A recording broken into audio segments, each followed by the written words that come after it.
Singer and songwriter Dylan Swinson is back with a new song called Run With Me. In this edition of Quintin's Close-Ups, I sit down with Dylan one-on-one. And be sure to download the free Quintin's Close-Ups app in your Apple or Google Play stores. Mr. Dylan. Hey, Quintin. It's so good to see you again. Good to see you too, man. Thank you for having me back. I thought I did so terrible you probably never wanted to have me back.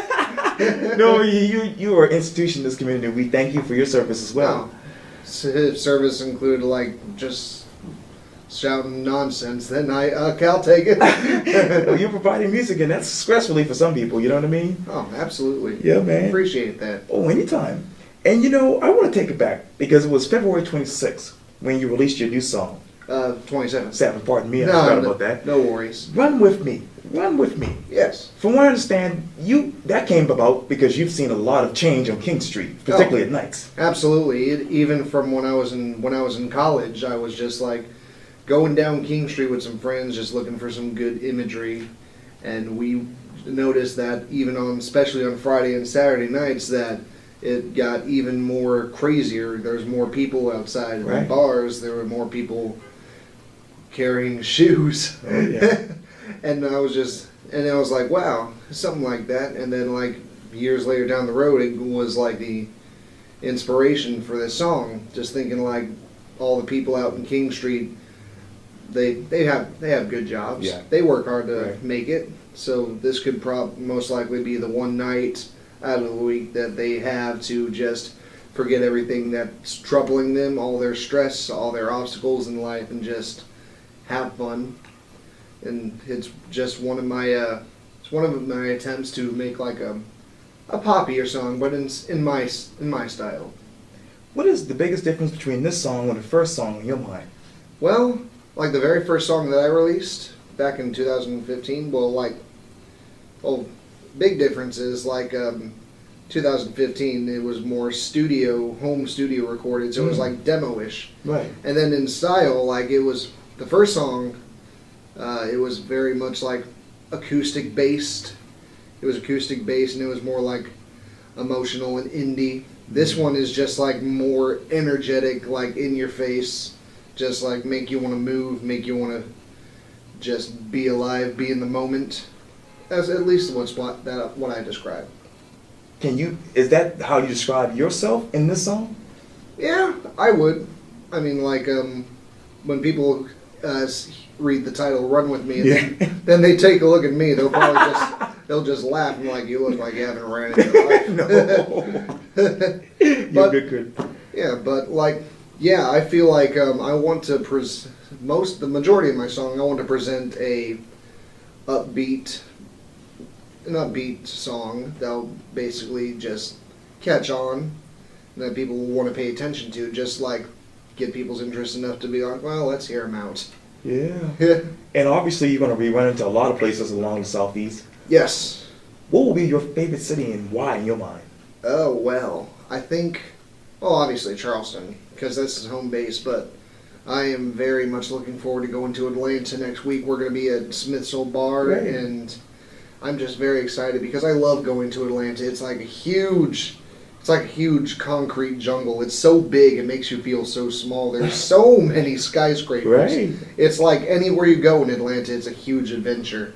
Yeah. And it's just, there's a lot more presence over in Atlanta, and like everything is happening over there. So it's awesome for a musician here who's looking to spread themselves to tackle Atlanta as well, because that's like a next big step into like tackling in music in the Southeast. If you can take on Atlanta or Charlotte, then you're probably doing something right. Is that the new Nashville in your mind?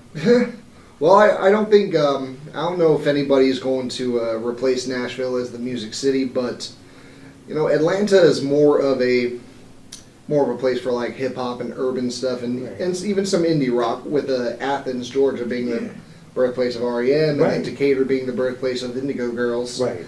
But I definitely feel that Atlanta is a huge part of making moves in music, and especially with the history it has. You talk about music. What is the state of music in Charleston right now? Where's the void in your mind? The void? Well, I feel like we're just getting stronger every year because like when I was first starting out back in like 2012, it was very hard to come by an open mic. There was only like 3 open mics anywhere, and the ones that you could go into, you had to be over 21, which was a huge problem for me. But I did end up finding one open mic out in West Ashley at Parson Jack's Cafe, and I just like started playing there for a little while, getting my music down, and then all of a sudden, like more Charleston bands are just playing around. People are starting to get more interested in local music. Right. We have open mics like down the street. We have them everywhere, which is fantastic. Which means there's more chances for people to do music here in Charleston, which is fantastic. People have a shot. People have a chance to go for it. People have a platform to express themselves. That's definitely the most important thing. Being able to take all your struggles, put them into paper, and put them into notes, and just like express yourself to other people. And what the open mics perform a platform for people who don't have one in the first place, which is very helpful. Yes, indeed. Obviously, this particular song is based on really the nightlife at King Street. How has Charleston changed for you? I don't know if it's changed that much. I mean, like the parking meters have a card swiper. Right. I guess that's one change, but I think other than just like the growing interest in local music, I don't know if Charleston's changed at all. I mean, we may have closed down a few buildings, but I haven't lived here that long enough to notice any huge changes. Okay. But there's probably some changes in my mind that I can't think of it right now. But one huge change: Boone's Bar closed down, which was a great hangout for me and some college friends to go see bands like South Street, which was the band that came before Seawater. Right. And some venues, some bars and places have come and gone in my mind. And then, of course, King Dusko was a place on King Street that closed down in 2015. But it's also, if anybody else has performed at King Dusko, it's definitely a place that's responsible for launching me to get my start and to basically just help me be where I am today. Because if it wasn't for Dan Dickey, who now runs the Purple Buffalo, which you should go see, which is fantastic.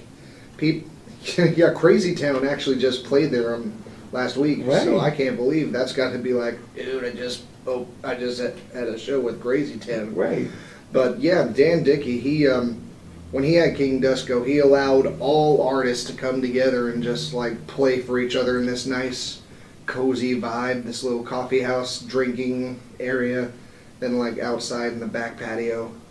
And I can remember some other artists there that played there that I'm still friends with today, like Orange Doors and Pinkerton and the Brinks. Right. So yeah, there is definitely some things that have come and gone here in Charleston, but I feel like nightlife-wise, it's still the same. Still the same spirit. People looking to have a good time. People looking for some entertainment. People looking to express themselves. 2012 to right now, where are you professionally as a musician? I feel like I'm a lot better off than where I started, definitely. Because like when I was when I was recording my first EP, I was working 2 jobs. Wow. And then when I was as soon as we were done with the EP, I was able to quit the other job, and then I became a rhythm guitarist for this band called Mozo for a little while, which I don't regret anything from being in Mozo. I've had a fantastic time. We went to Savannah, we went to Charlotte. Yes. And they've actually taught me a lot about booking shows here. So I've had, for what was worth, I've had so much fun in Mozo, and I feel like I owe them a lot for showing me how to book, showing me how to get myself out there, showing me how to hustle, and then every year just kept growing. Then 2016 I met the guys over at Hybrid Audio Solutions through open mics, and then we started releasing more professional music. and then the Bridge picked that up. Oh, good. And then 2017 got into the Charleston Music Confab. Now this year we're playing in Atlanta and Savannah for the first time. Wow. And then we're hoping to get into North Carolina for the first time this year too. So I feel like every year since then has just kept growing and getting bigger and better for me. It's like, it may not be on a huge scale, but it's personal goals that matters to me. It's like, as long as you're doing something that's bigger and that you've never done before, that's on a larger scale than what you've done last year, then that's success right there, in my eyes. Exactly right. You talk about success and you talk about goals. What's next for you? I know you're going to be playing at the Roof in April. Tin Yes. Roof. Yeah, well, there's going to be 2 shows at the Tin Roof in April. One on April 6th, where it's just going to be me and my other guitarist. We're doing like an acoustic duo there. Yeah. And then April 27th, I'm going back for the full band. We'll have the full band there. Yeah, pretty much next on the list is just basically just play wherever I can, and then just save enough money to release another EP next year, which which will probably have we'll have Run With Me on there. Oh, just a good. little sample, and then just play where I can, play where I've never played before. Always try for new opportunities. Go for new locations. Go for even bigger, better ideas. But stuff that you can achieve on your own success. Right. Stuff that you can achieve through your own finances, through your own goals, if you just work hard enough. Hard work is the key for everything, and determination, I always believe. Yeah. You talk about, obviously, the new song, Run With Me, and obviously that showcases, as I mentioned, King Street's nightlife. What will the album showcase of Charleston in your mind? What do you mean by that again? I'm sorry. You, obviously, with the Run With Me, that showcases Charleston's King Street nightlife. Oh, yes, yeah. And I'm wondering, does the album showcase Charleston in a different way in your mind? Well, the EP as a whole, it's not going to have a specific theme like the previous 2 albums. It's just going to have like no concept whatsoever. It's just going to be like a collection of good songs. Of course, Run With Me definitely has some references to Charleston in it, in the lyrics, if you want to pay attention to them. But yeah, it's like my little love letter to the nightlife of Charleston. But other stuff on the album as a whole, I don't make as much references to Charleston in there. But there's it's just like random fun, feel-good pop songs with a little rock edge to them. But, it's mind blank. Oh, no worries. What letter would you write to your fans about what's going to happen with you next? Well, I hope that I can continue to make music that will push the envelope a little bit, but they'll still be on board for. I hope that they'll let me know where to play next so I can play as close to them as possible. And I just hope to continue doing what I love at their satisfaction, and hope just to try not to mess it up or just like, dude, what are you doing? But yeah, you'll be successful. Don't worry about it. Just take it one step at a time. Absolutely. And trust in God. Yeah, absolutely. Amen. Yes, indeed. Well, Dylan Swinson, thank you so much for your time. I really, really appreciate this. I've had so much fun. Thank you so much for having me back, Quintin. It's Anytime. always great to see you, man. Well, likewise, I'll see you in the market. Absolutely. And you playing there too. Oh, yes, absolutely. Fantastic. Yeah, good luck to you. You too, man. Thank you.